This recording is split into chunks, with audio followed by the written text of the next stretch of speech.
My people, I have missed you. First of all, what is Suoma Alajifa? Hey, sit down, sir. Sit down, let's talk. Can you imagine? The president of the National Association of Nigerian Students has sued Seyi Tinubu, the son of the president.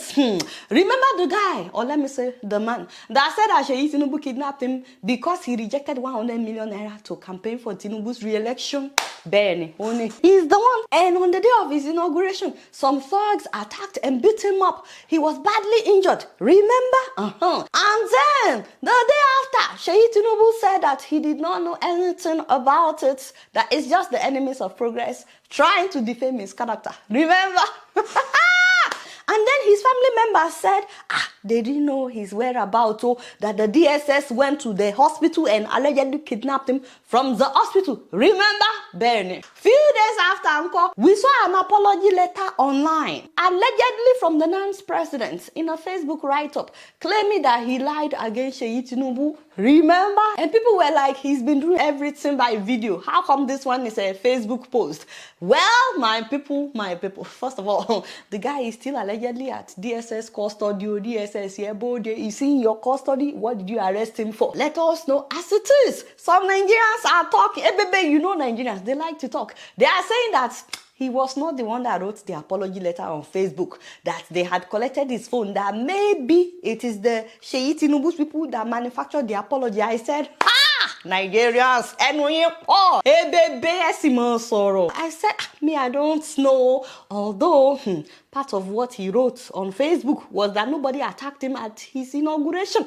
But Nigerians are saying, how do you explain all the wounds covering your body and the fact that you were in the hospital being treated after being attacked? Which was another reason why Nigerians did not believe that he was the one that wrote the apology. In fact, the apology was so funny because in the apology, he claimed he was never offered 100 million naira, that it was Ladoja that told him that he's been offered 100 million naira.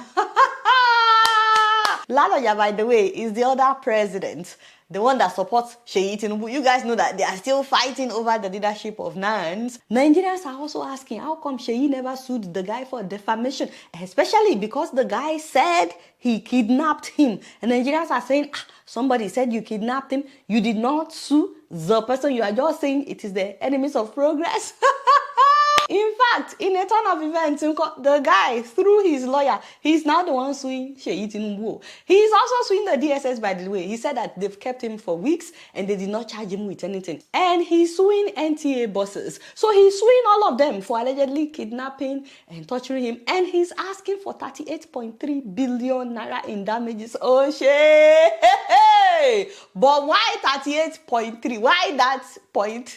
Why that 0.3? Anyways, not relevant. But my people, what do you think is going on here? Because what I'm seeing is starting to look like a seesaw. Do you think that this man is still making up all this stuff? How can he have the liver to sue the president's son on lies? I don't know. Is he lying? People are also asking, how come Seyi Tinubu is not suing him? But the guy is now the one filing his suit at the Federal High Court in Abuja to enforce his fundamental human rights. You guys know me. I don't get involved in other people's matters. Me, I mind my business. So and when are they discussing the matter in court? You don't know. We have to follow the story bumper to bumper. Like I said, I mind my business, I face front. But you know, while I'm minding my business, on one side, I'm really trying to understand how either of these people can be president of the National Association of Nigerian Students. As in, don't you have to be a student for you to be president of the Association of Students? Because neither of these men look like students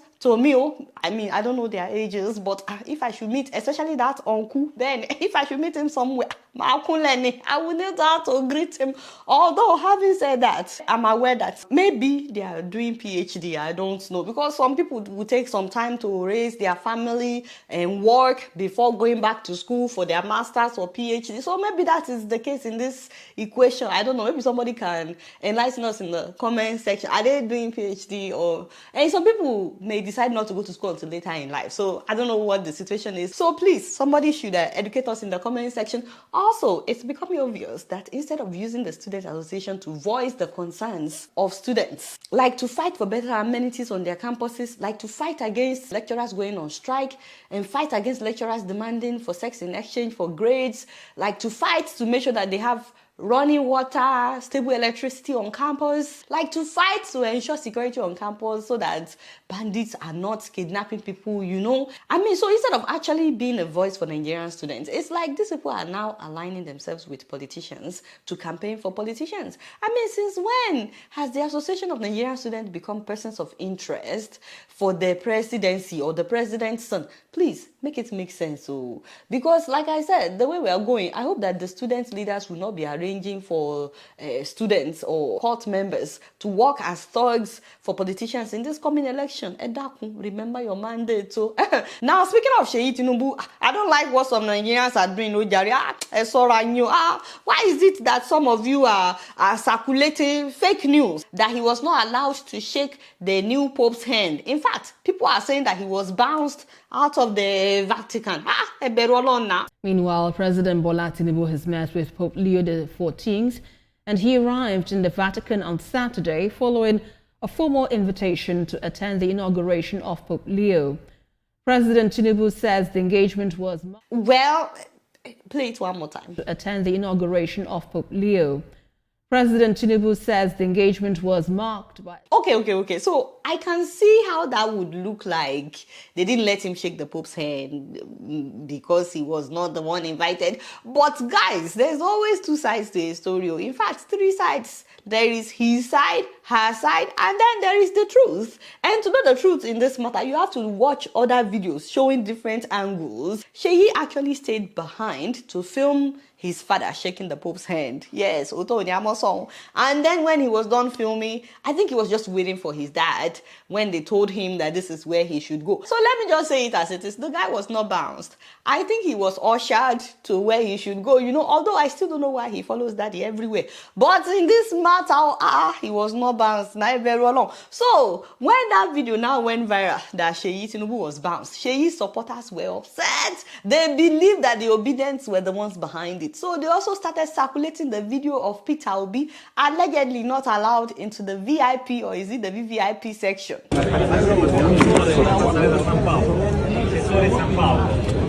Un altro settore, non i settori dei cardinali. In fact, you should have seen our reporter's headline.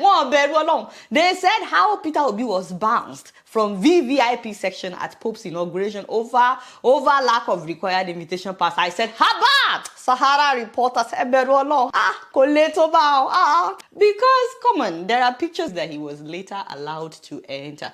Maybe it was just a misunderstanding, I don't know. But this is him with President Tinubu and former Governor Fayehun. And in this picture, you could see him sitting somewhere at the back in the same section that the president was sitting. Now, the reason I'm talking about this is while some of you are busy being loyal to Seyi Tinubu or Peter Obi, you are fighting each other on Twitter. Did you guys see that they were not fighting each other when they met? In fact, they were smiling at each other, shaking hands. They greeted each other very well. Even Seyi was not mad at Peter Obi. He was smiling. Don't be fighting each other over politicians that may or may not even care about you. By the way, did you see how sharp Alaji was looking in that suit?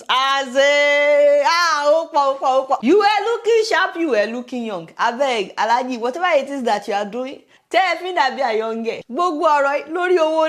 It's about being comfortable, it's about having money. Let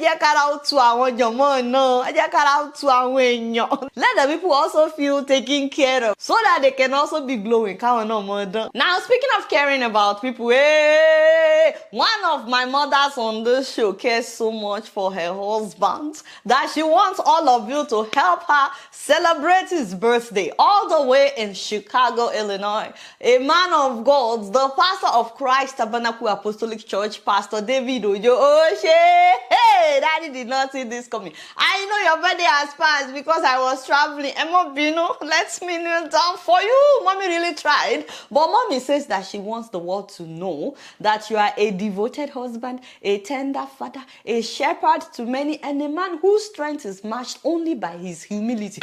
Hey, father, daddy me humble. She describes you as a light in every life that you touch, a pillar of strength, and a reflection of God's grace in human form. Kai, What do you mean? Whoa, my head is swelling. She also said that your presence is a daily blessing to those who know you and those who love you. And on this special day, she prayed that every seed you've sown in love, leadership, and sacrifice returns to you in abundance. She now said, happy birthday, my love, forever and always. By the way, she ended it by saying, from your lovely baby girl. Hey, gods. As in, she said, baby girl, Mary Ojo. I said, mommy, I said, baby girl. But when I now looked at the picture, I said, baby girl, mommy, miloto. Baby girl, you guys are taking good care of each other. I love it. This lovey is making my head swell. Happy birthday, sir. Wishing you many more years in excellent health. Don't forget to subscribe, guys. Alright, y'all, this video and I'm keeping you up in here. Don't forget to follow me on Facebook, Twitter, Instagram, and TikTok. Until next time, I'm gonna see you later. Peace out.